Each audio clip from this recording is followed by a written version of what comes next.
Oh, mais bon matin.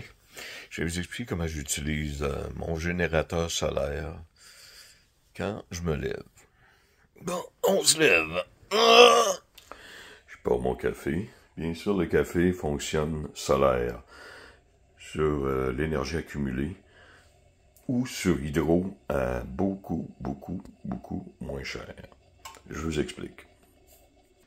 Où est-ce que je suis? L'hydro est cher entre 4 heures le soir et 9 heures le soir. Voilà. Ce qui fait que pour le reste de la journée, c'est beaucoup moins cher. Mais il y a des périodes, des heures où c'est un peu plus cher. Ce que je fais durant ces périodes-là, je switch sur batterie. Les appareils générateurs solaires n'ont pas de, on dirait, en tout cas pas pour celui que j'ai, une option de pouvoir le débrancher de l'hydro pour le temps que c'est cher. Il faut que j'y aille manuellement le débrancher. Donc, il faut que je me mette à terre, que je débranche la prise ou que je le débranche directement de l'appareil. C'est correct. Mais, à la longue, ça va slacker la prise. J'ai pensé à une affaire. Petite prise télécommandée. Avec télécommande.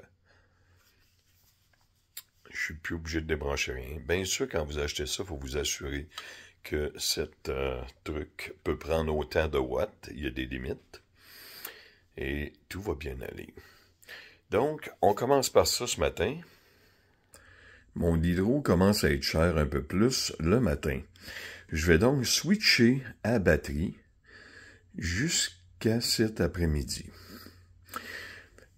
En ce moment, j'ai du courant qui rentre. Ça arrive justement de l'hydro. Mais c'est très peu, c'est 16 watts, parce que le frigidaire ne fonctionne pas, c'est seulement le routeur. Je vais donc éteindre ça avant que le frigidaire démarre. Et voilà. Maintenant, je suis totalement sur batterie, c'est-à-dire mon frigidaire de cuisine fonctionne sur batterie, ma cafetière fonctionne sur batterie, ma bouilloire, mon micro-ondes, ma mini-TV, parce que je veux essayer d'économiser ma batterie quand le solaire, quand les panneaux sont pas installés. J'utilise donc une télé plus petite, ce qui sauve pas mal de watts, puis ça me donne pareil tout l'entertainment que je veux. Et puis ça va y aller comme ça le long de la journée. Mais pensez pas que je suis là à journée longue à peser sur la Switch, à le plugger, dépluguer.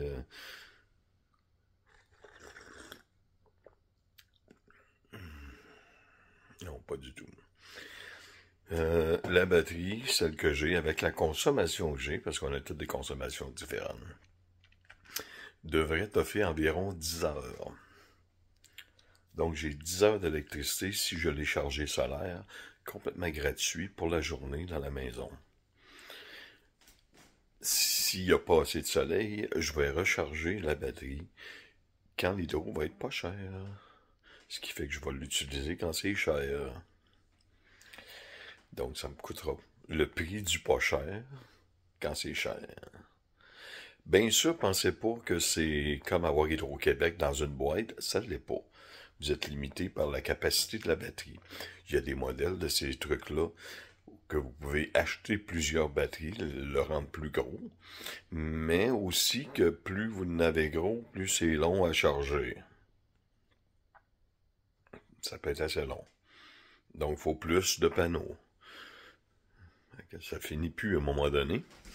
Il y en a qui achètent des gros systèmes. Moi, je voulais pas y aller dans cette direction-là. Je voulais simplement avoir quelque chose de portatif. Quelque chose que je pourrais me servir aussi à la maison. Je pensais pas que ça allait me sauver autant de courant, mais ça le fait. Fait que c'est génial. Ça peut me permettre de sauver du courant. Je peux l'utiliser n'importe où. Je peux l'utiliser quand j'ai plus de courant, quand il y a des pannes.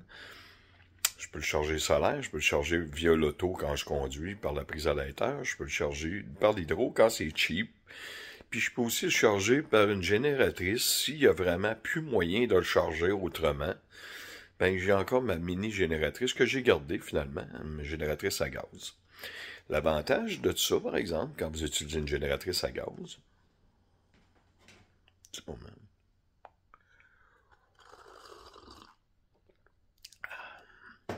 c'est que au lieu de laisser la génératrice tourner à journée pour avoir du courant, ça prend environ 1 heure à charger cette batterie-là.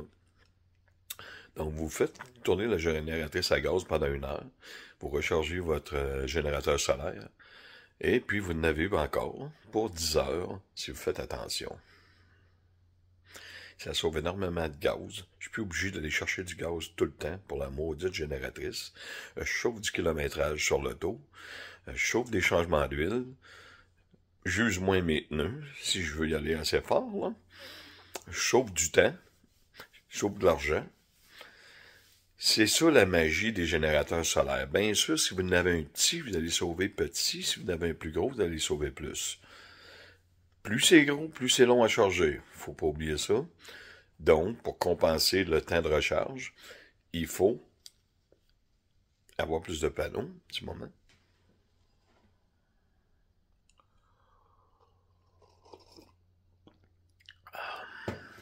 Pas mal bon le café un matin. J'ai acheté un nouveau sucre sans sucre. Ceux qui veulent le lien. Ça ressemble à du sucre, mais c'est pas tout à fait le même goût. Mais c'est pas dégueulasse, c'est vraiment bon. Puis c'est meilleur pour la santé que Splenda, puis toutes les autres affaires.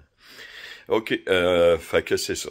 Moi, je voulais quelque chose de portatif, je voulais quelque chose que je pouvais me servir pour mes voyages. Je voulais être capable de, quand je suis pas en voyage, m'en servir à la maison. Ce modèle-là, il est UPS, donc si je manque de courant, puis je suis pas là, ça arrive, je suis pas chez nous, lui, il va se mettre automatiquement à on, puis il va s'occuper du frigidaire, puis tout, puis je perdrai pas ma bouffe. Fait que c'est pas mal génial. Faut juste gérer sa consommation, parce que si tu manques de courant, puis il est rendu à 10%, t'en as pas pour longtemps. Mais ça se gère très bien, puis ça fonctionne très très bien. Moi, s'il fait soleil puis je travaille pas, c'est sûr que les panneaux sortent.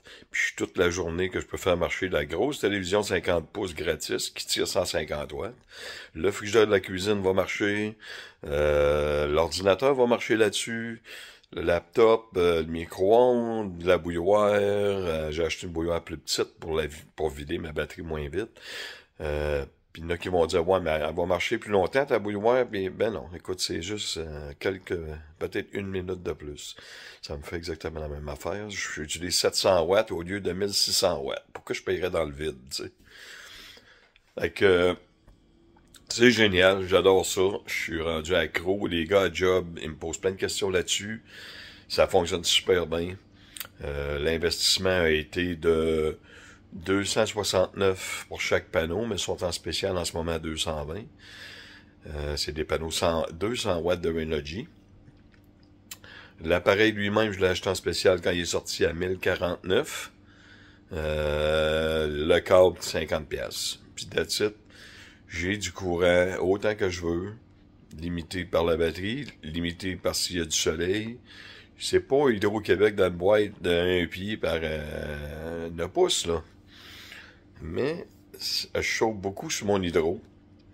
Puis j'ai un backup silencieux qui me coûte rien, absolument rien. C'est 0 frais d'entretien. Tu passes une petite galerie humide, ces panneaux, that's it. Il n'y a pas de changement d'huile là-dessus. J'ai calculé pour ma génératrice à gaz, là.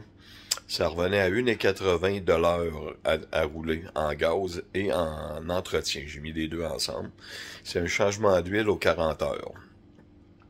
C'est pas mal coûteux une génératrice à gaz. Puis c'est beaucoup, même ça revient plus cher que ça, parce qu'en plus, il faut que j'aille chercher du gaz tout le temps. C'est 1 gallon aux 6 heures. 1 gallon de gaz. Donc 4 litres. C'est pas donné. Si vous mettez un appareil de chauffage, vous allez faire environ 4 heures. Fait que je vais me servir de génératrice à gaz plutôt quand il y a vraiment... C'est l'hiver, puis j'ai plus de chauffage, j'ai plus d'hydro.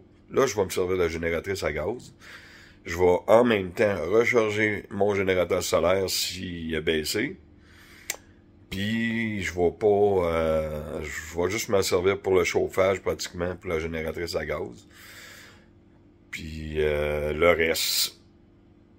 Fait que comme ça, si j'ai plus de gaz, ben au moins j'ai le générateur solaire qui va me baquer pendant environ 10 heures avec l'usage que moi j'en fais. Si je débranche le frigidaire, parce qu'un frigidaire peut rester débranché 24 heures, Ben là, je peux faire plusieurs jours, probablement, sur le Bluetooth AC180. Fait que c'est ça mon blog. Je m'en sers partout. Je m'en sers en voyage, je m'en sers à la maison, je m'en sers tout le temps. Même des fois, si je vais dans un hôtel, c'est rendu que j'emmène mon petit Bluetooth EB70.